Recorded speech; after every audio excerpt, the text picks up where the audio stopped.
Do you have a philosophy of life? If you don't, then the Stoics can provide a great foundation and a starting point upon which you can build one. Having a philosophy of life can protect us from the whims and the vices and the flavor of the day type of living that most people in society live by. And, quote, without one, nobody can lead a life free of fear and worry.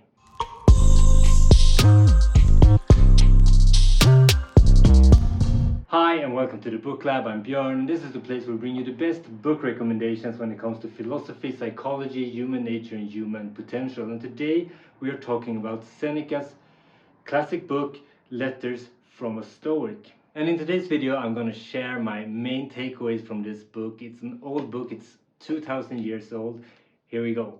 Quote, set aside now and then a number of days during which you will be content with the plainest of food and very little of it, and with rough, coarse clothing. Ask yourself, is this what one used to dread? It is in times of security that the spirit should be preparing itself to deal with difficult times.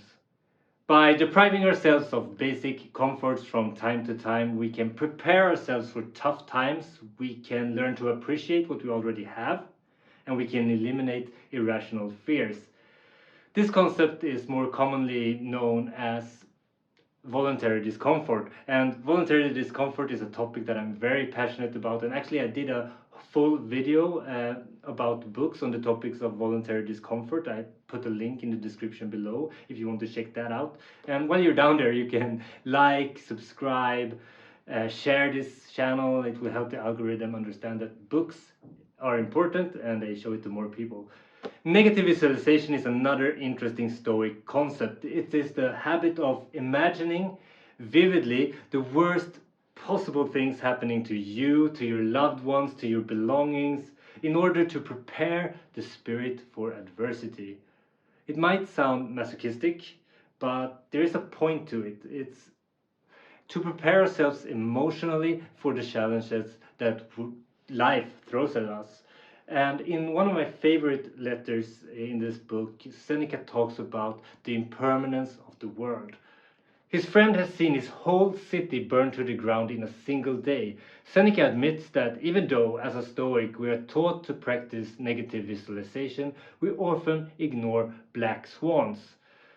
Terrible things that happen are often unprecedented in scale and intensity, and our practice could leave us unprepared for the devastation of such an event. We need to imagine unlikely, yet plausible, events of total annihilation of everything we hold dear in order to prepare emotionally would it happen. That way, we won't be too surprised or overcome with emotions when these things actually happen, and we can act virtuously even in dire times. Adversity and suffering is a part of nature, and in order to live in accordance with nature, we need to accept that fact. And one of the best ways to prepare for adversity is to prepare for bad times during good times. That way, when disaster comes knocking at our door, we can keep our head cool and be the best person and act in the best ways during that period for ourselves and for those we depend on. I owe a lot to the Stoics, and I'm super glad I finally read this book. It has been on my list for quite some time, and even though there are parts of it that are not really relevant anymore, there are passages about using excessive language in poetry, for instance.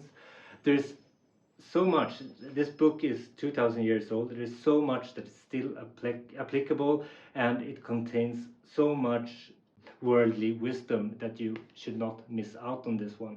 Emerson urged us to create our own Bible and collect the words that were like trumpets to our souls. And would I create a book like that with my favorite words, then I bet I would mention words from Seneca more than once.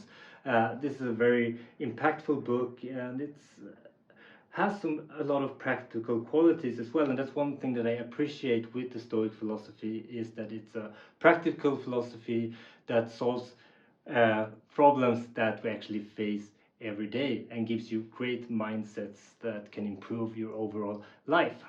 This is not the first book I review on Stoicism. I'll actually add all links to all my reviews of Stoic books in the description below, so that you can check out more of that selection.